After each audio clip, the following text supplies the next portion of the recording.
Hey, what's up mga kaballers? Maligayang pagbabalik sa aking channel. Halina't pag-usapan natin ang balitang bagong superstar ng Warriors ibinulgar na.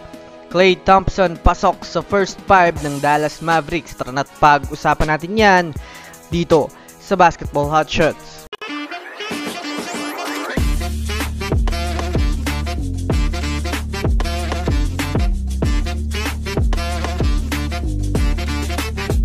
Una nga muna tayong dumako mga kaballers sa balita patungkol sa pasok nga po mga kaballers si Klay Thompson sa starting 5 ng Dallas Mavericks. Well, alam naman nga po natin mga kaballers na excited na ang lahat makita si Klay Thompson maglaro sa team ng Dallas Mavericks, nakakampi sina Kyrie Irving at Luka Doncic.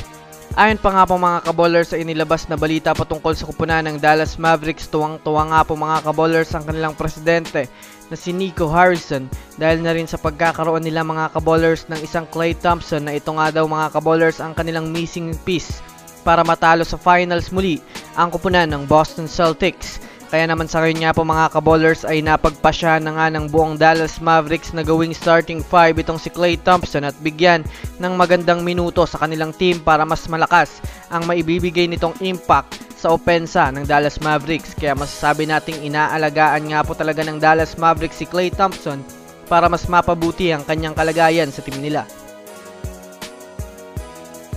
Samantala, dumako naman tayo mga kaballers sa balita patungkol sa kupunan ng Golden State Warriors.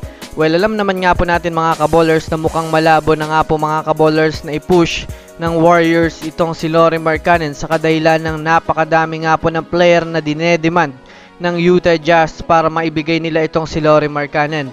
Lahat nga po ng dinemand na player ng Utah Jazz ay puro nga po mga kaballers mga batang player pero malalaki ang potensyal na maging magaling naman lalaro. Kaya naman mga kaballers mukhang nag-iisip na itong si Mike Dunleavy Jr.